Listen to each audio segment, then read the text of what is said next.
You're muted. I must have muted myself. Sorry. It's facing conflict, how to run your household and raise your children. And we've already been discussing this with the news article because we need to step up on raising our kids, and there's so much going on. And when I decided to do this this topic, I was remembering the time of being a young girl in junior high school in the late 1970s. And it was during the time of Jimmy Carter. And Jimmy Carter had stated in the news that, at least this is what our teacher said, and she was a New Ager. She had all her New Age guru, Middle Eastern, kind of clothes and everything. And she sat there and looked at us and said, Jimmy Carter said that we need to, what is it called? Meditate on this and so on and so forth, because there was a satellite that was coming down. Okay. One of the old satellites was just going to come down into the ground. And so it was a fear tactic. Us kids were kind of like, oh no, the world's coming to an end because the satellite's coming down. I mean, as a young child, things like that, you blow it out of proportion.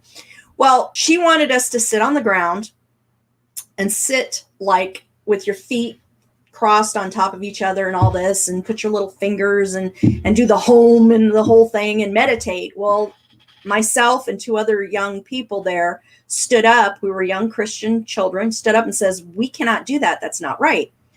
Well, she sat there and told us, you don't do this, you're going to get an F for the day in this class. Well, Joe was like, I'm not getting no F. So I went to the principal's office and I said, I need to call my mom. What's wrong? I need to call my mom. It's an emergency. Okay. So they had me call my mother on the phone. I explained to my mother what was happening in the schoolroom. My mother beelined it to the office and said, I am Joe's mom. I want to talk to the principal. I want my daughter to be there. And I want that teacher to be there within 1 hour. We're going to have a discussion. Well, ma'am, that might disrupt classes. She says you could put a substitute teacher in her position for a time. Because in junior high school, they switch classes and stuff. She says, because this has got to be spoken. My mother never messed around with our education, and especially with our education of Yahovah and his word. And so the principal said, okay, Miss Ritchie, we will do this. We sat down and discussed it. And she looked the teacher right in the face. She says, you are there to teach my child reading, writing, arithmetic. You are not there to teach my child how to be as a person, what to believe in, as in if there's a God or not. You just do your job. I'll do my job as a parent. And it should not be done again, because if it's done again, and she looked at the principal, she says, I will go to the Board of Education because I will not put up with this. This is what parents should be doing today. Parents today are not doing that anymore. Well, the school knows what they're talking about. So we have children today that are coming home and complaining, and saying, you don't know what you're talking about, Mom. Because we have it even inside the house where children are telling us how to raise them. And so you have disagreements that happen. People tell you that you're doing this wrong or that wrong. You shouldn't be disciplining your child this way. You shouldn't be doing that. Well, let's go into the scriptures. Let's go to Proverbs 22:6. It says, start children off on the way they should go. And even when they are old, they will not turn from it. So from the beginning, we're supposed to be training our children up in the way they should go. We should be teaching them the scriptures. We should be teaching them how to pray. We should be teaching them how to praise. We should be teaching them about God's word. The world is not going to teach your children this. God gave your children for this. And we are so focused on what is going to offend someone today. And I'm saying in general, okay? In general, a lot of people are so worried about that. And we need to start dealing with people and telling them in a kind manner, but standing firm, that the way I train my child is the way I am going to train my child. If you don't like it, that's fine. I'm going to tell one last story, and then I'm going to bring all of y'all in.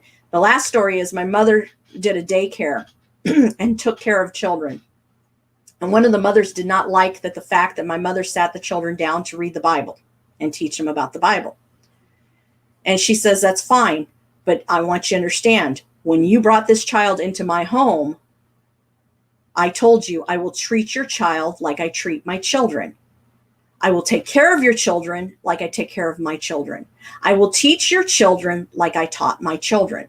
And I explain to you what I teach my children, how I discipline my children, how I feed my children, what my children are supposed to do, because she even taught these children that she took care of chores.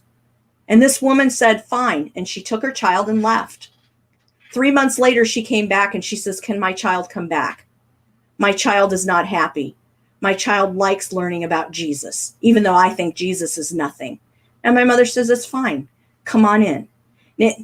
My mother, through her daycare, was showing people how she raised up her children. And if they disagreed, fine, disagree with me. That's fine. But I'm going to do it in a very loving, kind manner. But also, I'm going to protect my children like a mama bear.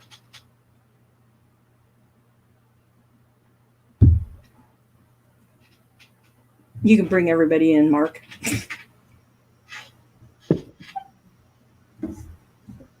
Sandi. Here's my question, which I think a lot of people probably are asking, because this is good. But right now we do have the invasion into our home, and the kids are telling us everything they've heard and from school and saying, this is the way you should raise me, or even from the kids around them.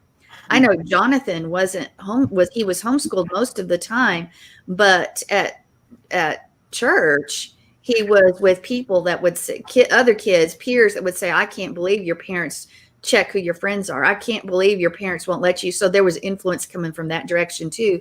So some conflict did arise for a time, but there's such conflict now because the government has been allowed into the home. How do we face off with those forces that would try to tell us how we should raise our children, how our kids should be schooled? I think one of the things we have to say is, with just all these wonderful testimonies that Sherry's given, that Mark and Joe has given, you got to do your research, and you've got to be ready for the battle ahead of time, I think. And exactly. Mark said it exactly right. Be involved. But you did say something, Sherry, that if we, if they go to public, you didn't say this, but you said when they get home from school to be sure to train them. That doesn't work anymore, because it's the person that spends the most time with your kids that has the loudest voice in their lives. And one of the things that impressed me is that they had, I think it was Seventh-day Adventist. It was some denomination that was in communist Russia. And they came over, someone was there, like some of the people were visiting and stuff with them.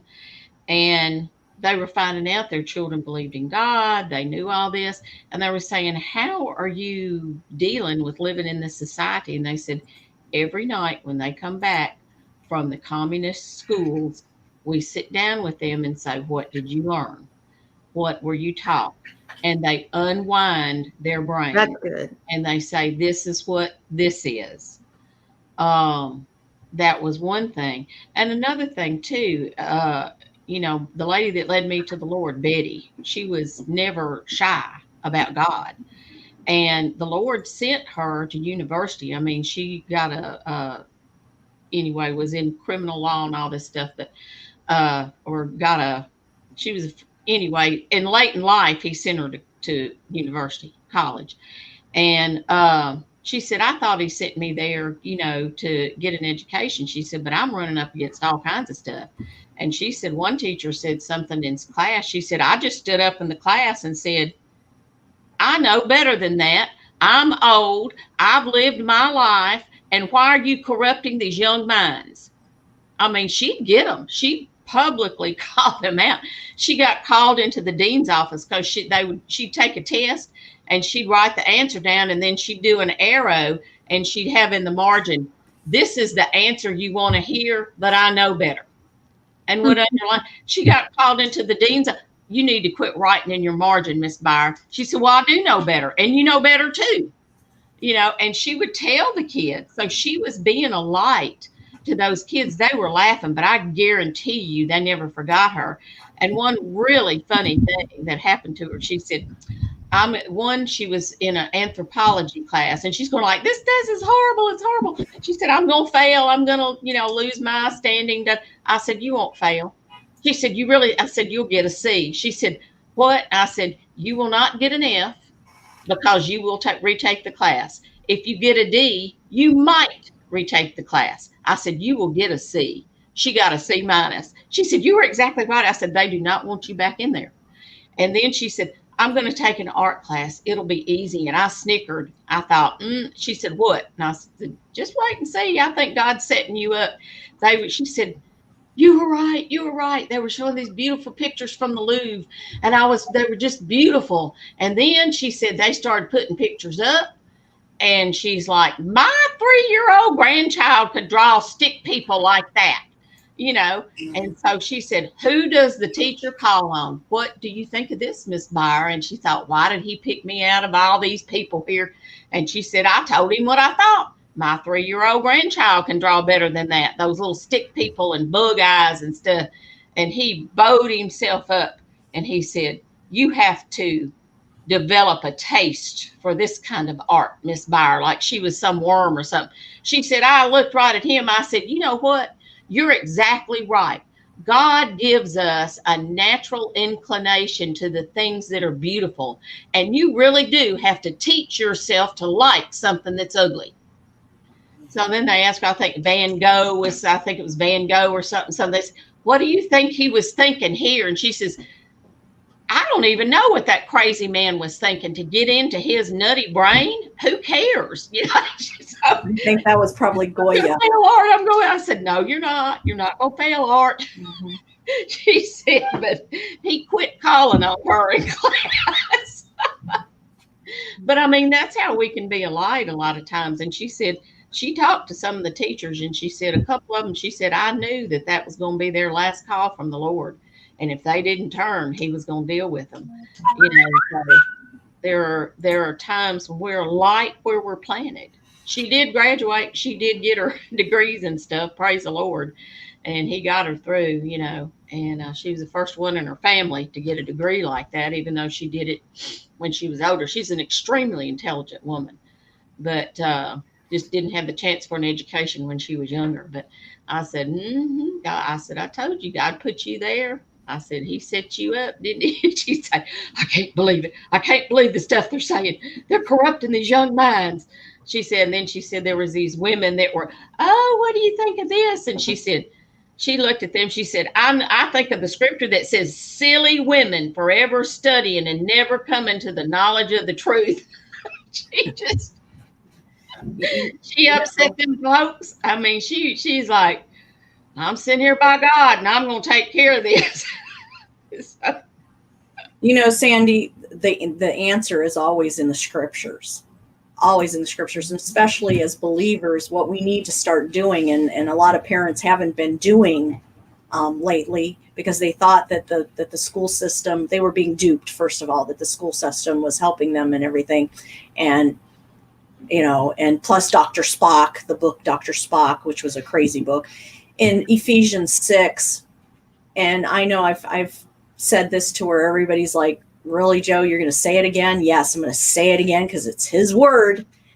It says, finally, be strong in the Lord and in his mighty power. Put on the full armor of God so that you can take your stand against the devil's schemes. And we need to remember that our struggle is not against flesh and blood, but against the rulers, against the authorities, against the powers of this dark world, and against the spiritual forces of evil in the heavenly realms.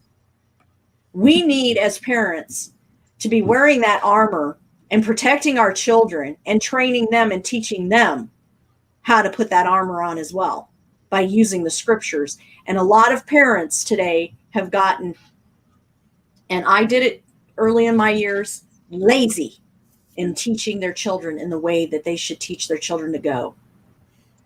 They have gotten lazy while the teacher's doing it, they've got homework, they'll go do their homework, and they've left their children there to do that. And people are sitting there looking at you when you are either a homeschooler or a believer and a parent that's disciplining your children and teaching them and taking them to Shabbat, or they're doing the feasts and everything. And they're saying, well, why are you doing that? That's the Old Testament.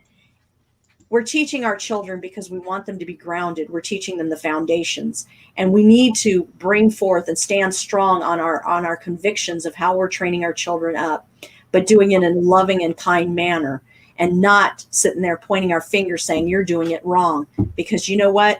You don't know their circumstances. You don't know their whole lifestyle, why they're in the circumstance they are, like a single mother or whatever, and why she's dealing with a child that's being rebellious. Because guess what? Sometimes a child that's rebellious, it's not because they've not been trained up. It's because they've chosen to be rebellious. And that happens. Mm-hmm. Mm-hmm. Mark, before I chime in, is there something you want to say? Well, it's just a classic, always all of this stuff is classic cases of us living in one world and having to live physically in another world. We're not of this world.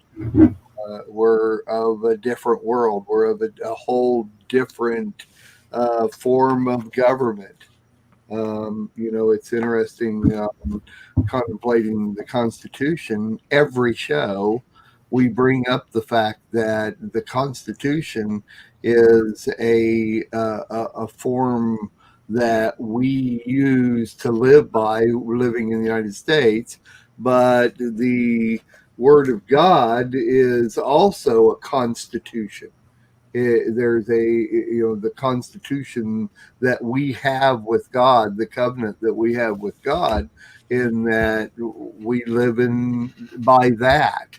And when we're living in the world, which we basically have to do, and especially with children, thank God all mine are gone. That you're going to have to be in that situation of dealing with the world, whether or not, if you're homeschooling and trying, like my daughter homeschools, but she's also part of huge homeschooling groups. She's extremely blessed to be able to separate that world from the world out there. Yet we all have to live in this world, and those children have to come in contact with the world outside that world that we live in. And in a lot of the stuff that you guys have been saying, there have always been bullies, and there will always be bullies. And one of the things that I don't think people put together or they process is that when people that are living in the world are a part of that system can make bullies out of them. It's the system that makes those bullies in a lot of ways, because if you're going to have to answer to somebody, you have to do things and say things sometimes that you don't want to have to do. So it makes you into a form of a bully. And so we have to recognize that if we're going to be a part of that, we're going to have to learn to be able to deal with bullies on a spiritual basis. That's what I'm hearing based on a lot of the things that you guys are saying here.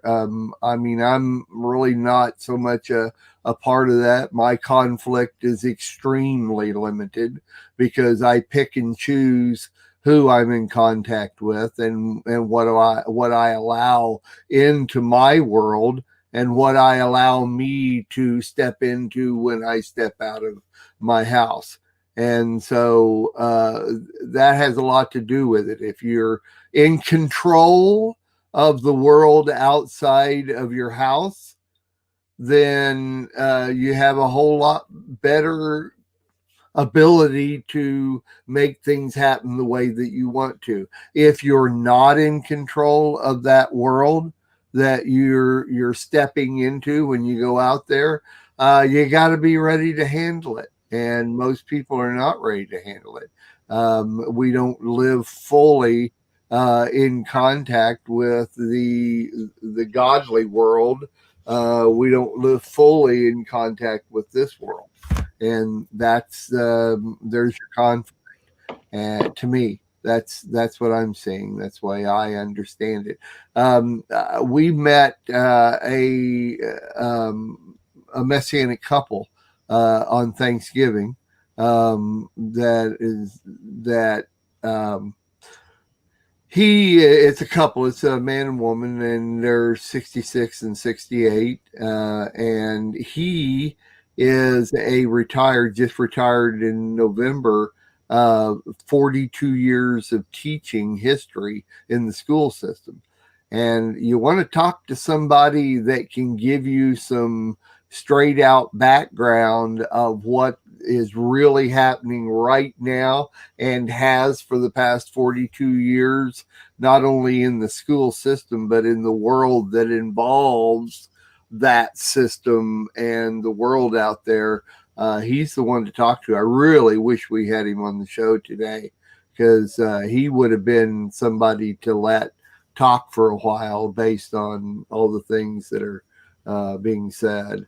As a matter of fact, I can always invite him if we're talking about stuff like this. He'd be glad to come on and talk to us. I'd love to have him come in and share some of these things, because I think it applies. I think it goes right along with what we're talking about.